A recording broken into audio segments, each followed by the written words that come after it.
Assalamualaikum warahmatullahi wabarakatuh. Perkenalkan, nama saya Ajar Maulana Febriansyah, NIM 2212400163, Prodi Program Studi Teknik Informatika. Pada kesempatan kali ini saya akan mengerjakan soal ujian akhir semester genap mata kuliah Data Mining, dosen pengampu Insinyur Adi Sucipto MKOM. Baik, tugas pertama yaitu nomor satu mencari data. Di sini saya sudah mendapatkan datanya saya dapat dari website data.jatengprof.go.id. Pemerintah Kabupaten Demak berisi data usaha mikro yang mempunyai izin NIB tahun 2023. Nanti di sini kita bisa lihat datanya.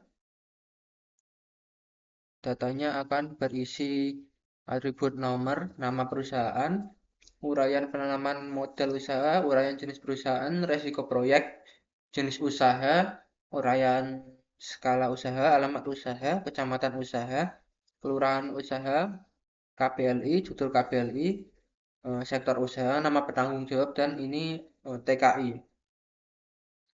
Baik, pada kesempatan kali ini saya akan melakukan pre-processing data untuk membersihkan data-data tersebut sampai benar-benar bersih. Oke, di sini saya sudah membuat langkah-langkah mencoba sebelumnya, jadi kita tinggal mengulangi prosesnya. Pertama kita import dulu filenya. Kita tunggu ini menghubungkan terlebih dahulu.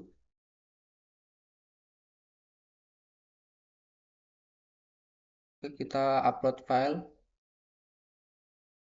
Ini sesuai dengan yang kita download tadi, usaha mikro yang punya izin NIB tahun 2023. Kita upload. Oke, kita tunggu sebentar.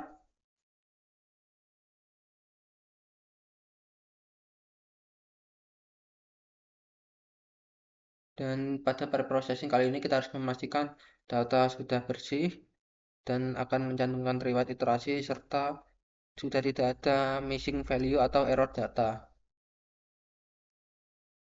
Dan preprocessing sendiri saya buat menggunakan Google Colab menggunakan Python.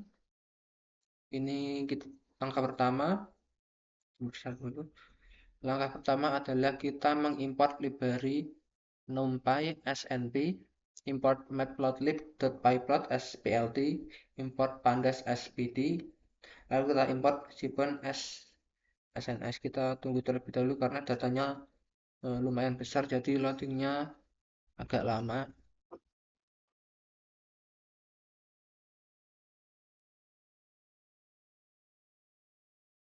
Oke, di sini sudah terupload, maka kita bisa mulai menjalankan.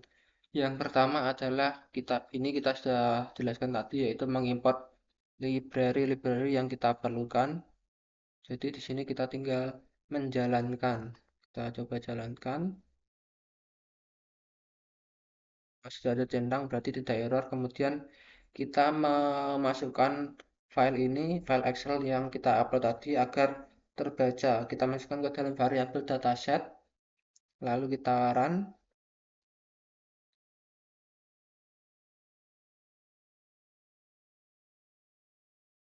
Sudah berhasil. Kemudian kita menghapus kolom no. Di sini kolom no tidak perlu karena di sini nanti sudah ada kolom nomornya sendiri sehingga tidak tidak perlu ya. Jadi harus dihapus agar tidak menyebabkan kebingungan. Sudah dihapus. Lalu karena di sini nama kolom itu spasinya berupa garis miring N ini, jadi kita perbaiki nama kolomnya. Nah, ini sudah benar. Jadi pemisahnya tidak menggunakan garis miring N tapi menggunakan spasi. Kemudian kita tampilkan 5 data awal untuk memastikan formatnya benar. Kita contoh. Oke, di sini bisa kita lihat contoh. Ini sudah menghilangkan kolom nomor karena di sini sudah otomatis ada. Jadi tinggal nama perusahaan, uraian status penanaman modal, dan lain-lain bisa dilihat sendiri. Oke. Ini akan ada missing value juga, jadi nanti akan kita tangani. Kemudian kita akan melihat informasi tentang dataset untuk mengidentifikasi masalah awal. Kemudian ini akan melihat missing value per kolom. Oke, di sini datanya berjumlah 17.800, ada yang 16.000, jadi ada yang missing value. Nanti akan kita tangani, dan tipe datanya adalah objek. Kemudian untuk KBLI dan TKI ini integer. Jumlah missing value per kolom dari 1266, alamat usaha 61, kelurahan usaha 269, sektor usaha 1270. Baik, di sini kita akan menangani data duplikat atau data yang memiliki kemiripan. Kita di sini akan melakukan menghapus secara penuh data yang memiliki kemiripan antara satu kolom dengan yang lainnya. Di antara kolom ini jika memiliki data yang kembar, maka dihitung duplikat antara nama perusahaan sampai ke TKI. Misal seperti ini nanti akan dihitung duplikat karena sama, jadi dihapus. Kita jalankan Google Colab-nya.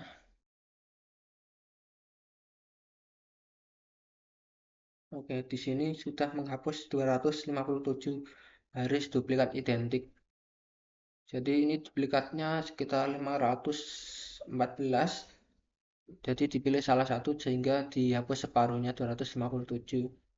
Kemudian kita menghapus data di mana nama perusahaan, jenis usaha, nama perusahaan, jenis usaha, dan KPLI-nya sama.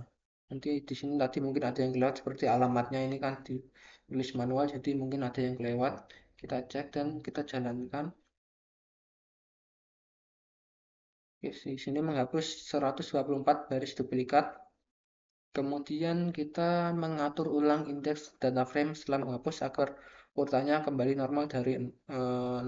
Kita jalankan. Sudah di reset.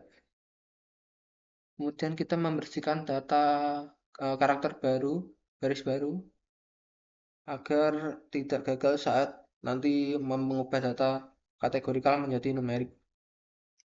Kita coba jalankan. Sudah berhasil. Ini maksudnya menghapus data yang seperti ini, enter, nanti di sini enter dihitungnya itu garis miring per n, jadi nanti bukan menggunakan enter untuk pemisahnya, tapi menggunakan spasi. Ini menggunakan spasi di sini. Kemudian kita akan memilih kolom-kolom yang berguna, jadi hanya kolom-kolom yang berguna yang akan kita proses, dan yang tidak kita gunakan dan akan kita hapus. Yang kolom yang kita hapus adalah nama perusahaan, uraian status penanaman modal, jenis usaha, uraian skala usaha, alamat, kelurahan usaha, judul KBLI, dan nama penanggung jawab. Dan nanti fitur yang akan digunakan akan dicetak di sini. Oke, dan ini fitur yang akan kita gunakan atau kolomnya. Uraian jenis usaha, uraian resiko proyek, kecamatan usahanya, KBLI, sektor, dan tenaga kerja. Lalu kita cek missing value. Oke, di sini tidak ada yang missing value kecuali sektor usaha. Jadi di sini kita akan mengisi nilai none atau missing value untuk kalian kategorikan menggunakan modus atau nilai yang paling sering muncul. Untuk jika ini karena TKI-nya 0, ini jadi kita lewati. Ini else nanti untuk kalau yang eh, kategori datanya angka. Jadi karena di sini objek, cek sektor usaha ini objek, jadi kita menggunakan yang atas ini nanti. Jadi akan diisi dengan modus. Kalau data dengan angka nanti akan diisi dengan rata-rata. Kita jalankan. Mengisi missing value dengan ini Kementerian Perindustrian karena yang paling sering muncul. Jadi sudah terisi. Jalankan. Jadi sekarang missing value-nya sudah 0. Kita Coba cek. Oke, sudah tidak ada missing value, jadi kita bisa menjalankan langkah selanjutnya, yaitu memisahkan antara fitur X dan Y.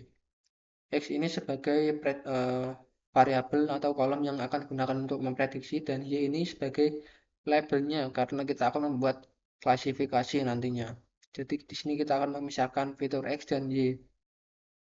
Fitur X ini berisi uraian jenis perusahaan, kecamatan, KPLI, sektor usaha, dan TKI. Sedangkan fitur Y nanti berisi uraian resiko proyek yang akan kita beri label.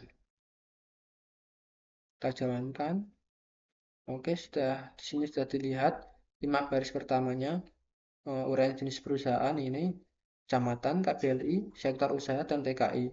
Dan untuk baris Y, nanti uraian resiko proyeknya rendah, menengah, tinggi. Nanti ada satu lagi yaitu tinggi.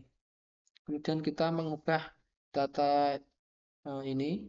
Ini sebelumnya kategorikal seperti perorangan, kecamatan ini. Kemudian sektor usaha nanti kita ubah agar menjadi angka seperti ini agar bisa dilakukan preprocessing dan penerapan algoritma. Kita coba jalankan. Ini sedang memproses. Kemudian kita akan membuat salinan agar nanti tetap utuh. Ini proses pengubahannya menggunakan label encoder. Kemudian kita coba jalankan.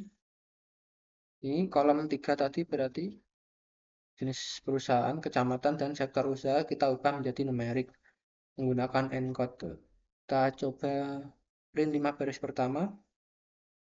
Oke, di sini sudah berubah menjadi ini, menjadi angka-angka. Jadi nanti tinggal melakukan standarisasi.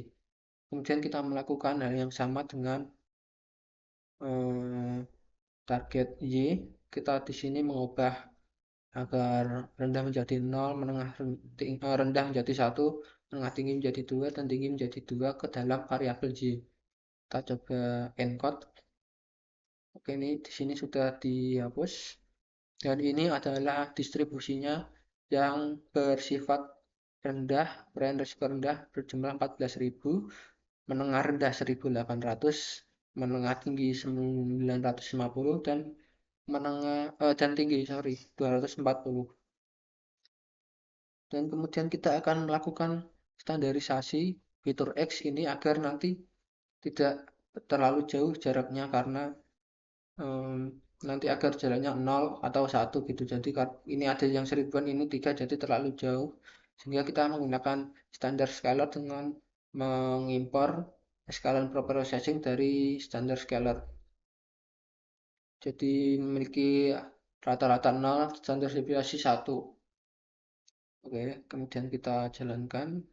Nah, ini sedang proses, sudah berhasil. Kemudian inisialisasi standar scalar kita simpan, kita terapkan pada data frame X encoded.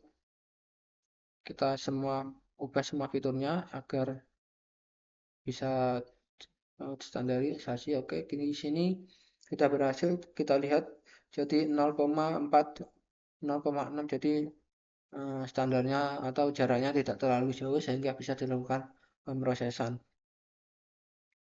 Kemudian kita akan membagi data menjadi 2, yaitu data uji dan data tes. Kita di sini menggunakan sama sklearn, model selection, import, train, test split. Kemudian di sini data X akan dibagi menjadi 2, X train dan X test, dan data Y juga akan sama diubah menjadi Y train dan Y test. Kemudian di sini size-nya yaitu perbandingannya 0,2, berarti 80% nanti data train dan 20% nanti milik data test. Kita coba jalankan. Sedang membagi, kita tunggu sebentar. Sudah berhasil. Ini pemisahan data selesai. Data X berjumlah 13.945 yang untuk train, 5 kolom dan bentuk Y trennya sama jumlahnya. Kemudian yang tes 3487 terisi 5 kolom dan Y tesnya sama 3487. Ini 0 kosong berarti hanya satu kolom. Karena ini berisi tadi ini satu kolom. Kemudian kita memeriksa distribusi kelas agar memastikan stratifikasi berhasil atau distribusinya itu merata antara data tes dan data uji dan data tes. Data ujinya di sini 0,8, di sini sama, hampir sama. Di sini juga 0,1054, di sini 105,248. Mungkin tidak sama tapi hampir sama karena hampir tidak mungkin menyamai, jadi mendekati setidaknya.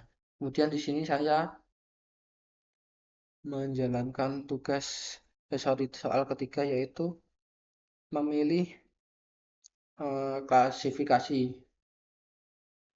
untuk melakukan data mining. Metodenya data klasifikasi dan algoritma yang saya pilih yaitu random forest, karena random forest lebih berakurat karena berisi kumpulan-kumpulan pohon keputusan, kumpulan-kumpulan pohon keputusan yang sehingga tidak hanya satu pohon keputusan, sehingga membuat keputusan menjadi lebih akurat. Jadi kita di sini import random forest dari Escalon Ensemble, kita jalankan.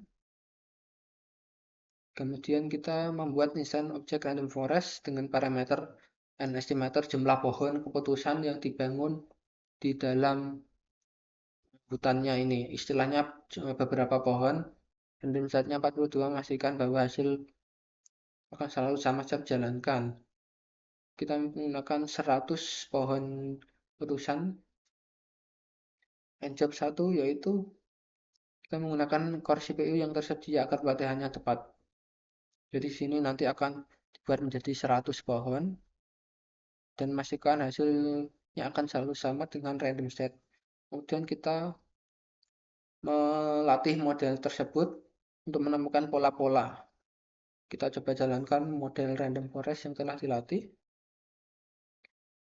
Kemudian kita akan mencoba mengujinya dengan model yang telah kita latih tadi menggunakan YPRED. Kita model spasi underscore rf.predict menggunakan data test, test kita jalankan. Kita membuat, kita kemudian melihat perbandingan langsung, menampilkan nilai aktual Y, nilai aslinya, dengan data yang diprediksi. Kita mereset index terlebih dahulu, kita melakukan perbandingan comparison data riset, data tesnya dengan data asli. Prediksi. Kemudian prediksi telah selesai. Di sini kita bisa lihat data aktualnya menunjukkan 1, di sini 1, data 0, di sini 0. Jadi ini hanya beberapa saja. Kita bisa melihat di sini banyak kemiripan karena mungkin tidak semua kemiripan, tidak semua prediksi benar, tapi hampir semua benar. Kemudian kita melihatnya dalam bentuk bar. Bisa dilihat distribusinya. Kemudian kita mengevaluasi kinerja model. Kita mengimpor datanya tadi yang telah kita latih. Kita kemudian menghitung akurasinya, akurasi skor, tes spread. Kita coba jalankan. Akurasi model yang kita sudah latih tadi mendapatkan skor 98,34%. Jadi skornya sangat tinggi. Kemudian kita akan menampilkan klasifikasi report. Oke, di sini klasifikasi terdiri dari 4 karena kita membuat labelnya 4 tadi. Yang rendah ini presisinya 99% dengan recall dan F1 skor yang sama. Sini menengah rendah juga sama 90%, 90%.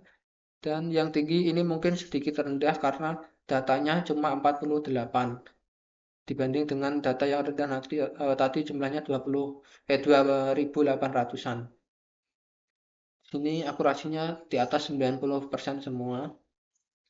Kemudian kita akan menampilkan visualisasi dengan conversion metric untuk melihat perbandingan data aktual dengan data yang kita latih tadi.